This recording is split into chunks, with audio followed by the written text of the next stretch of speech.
What's up everyone, Morey Croson here, and today we're going to be going over the wrist flick in slow motion, and the video starts right now.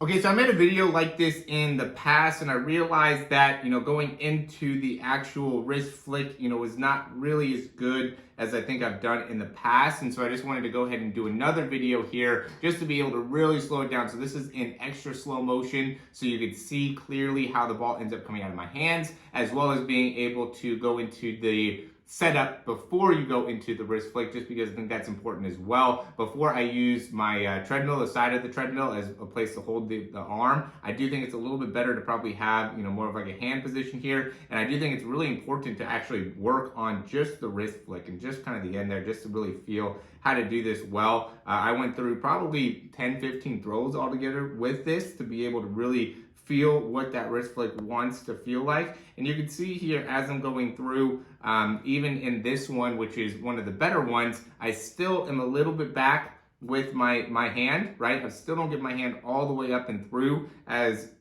much as I'd want to. You can see I'm trying to be very specific in how I have my wrist and where I get the ball kind of set up as the ball ends up coming out of my hand.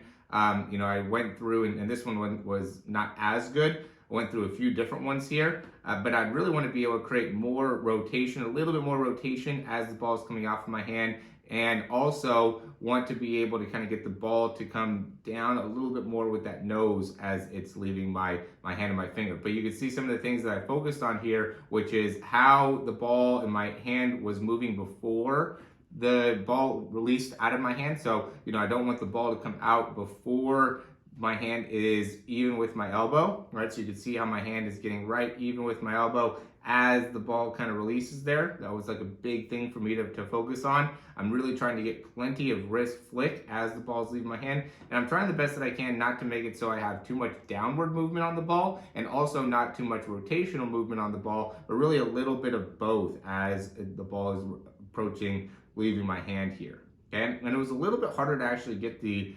side-to-side movement of it, right? I kind of relied a lot more on the up and down motion, which is unique to me because usually when I throw, I have a little bit more of that kind of lateral movement going on, but it just didn't feel as good to get that lateral movement as I was practicing on it here. But you can see, some of, again, the key points that we want to be able to do. And I really think the best thing to be able to work on with this is getting that elbow position in the spot that we want it to get to, right? So you can see how that elbow is facing straight ahead. We see a lot of guys that end up releasing with the ball and elbow way off to the side, specifically the ball, right? The elbow might be close, but then the ball's way over here. This is a great drill to be able to help you in getting that ball right over the elbow. Okay, and then really working on being able to concentrate on when the ball is leaving the hand, making sure that you're able to maintain the best wrist position and hand position that you can. You can see my hand's a little bit bent over to the side there. And, again, this is something that I worked on and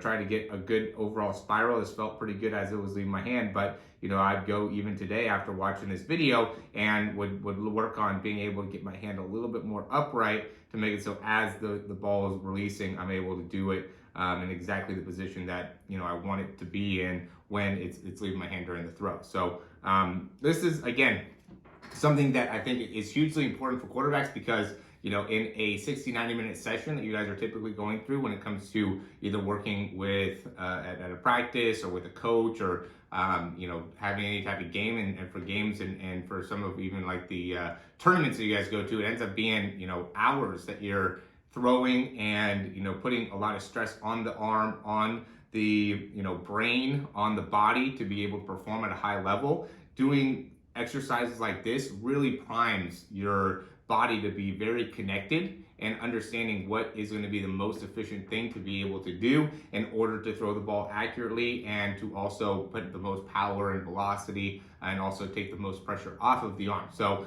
simple drills like these I think are hugely important to do on a fairly regular basis to really stay connected to how the ball's leaving your hand. You could also do drills where you are bringing that elbow all the way through, also doing drills in how you're pushing off the back leg and using that back hip. Do drills on how you're loading through that front foot and front leg. And the more often that you do these, the better your body will actually be receptive in understanding how to, go through the actual motion of throwing the football. And I think that ends up being the biggest thing here, guys, is that the people that are able to stay consistent with it are going to end up having the most long-term success. So you're not always going to see a result immediately. You should feel improvement. You should feel more connection in your throw. You should have a better understanding of how your body is working synergistically to maximize throw performance. But you might not see all the huge results as quickly as you want to, but I can guarantee you, as you consistently put effort and time into it, you will start to see a improvement over time, and that's really what you're going after. I know for, again, for me, I'm going more into the sprinting side right now and being able to work on that. And, I've put in, probably 3 or 4 months of work, and, really in the last 2-3 days, I've started to see huge improvement, right? So it sometimes works out like that. And that is just the way that the world works, and there's nothing I can really do about it, but just stay consistent. And that's what I would say with you guys. Just stay consistent.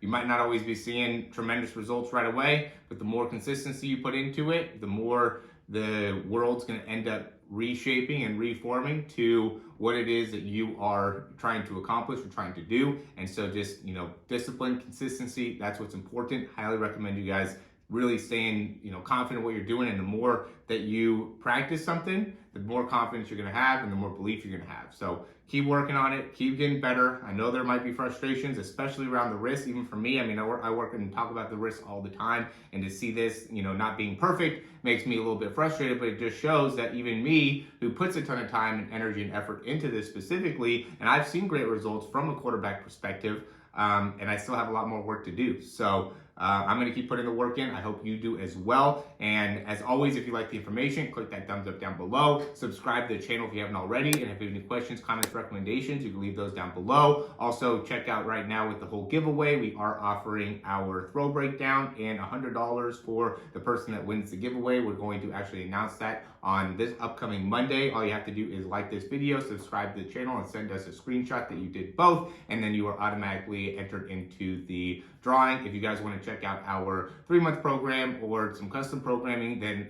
those are obviously great options for you to be able to improve as a quarterback. And if you can't do that, you can't afford that right now, we do have some free options as well in the description down below. We have the ebook, and we also have a 7-day free trial. And so you could also, I highly recommend you guys checking out that. But most importantly, like this video. That would really be the most beneficial thing that you could do if you can't afford doing an actual program. And if you can, then obviously hop right into it, because you're going to see a ton of benefit and a ton of improvement right away. And we want to be able to really get you connected to an actual resource that will be able to provide you with quality results in your throwing mechanics. And that's what our programs are set up to do and what our breakdowns are set up to do. So as always, guys, thanks for watching, and we'll talk to you soon.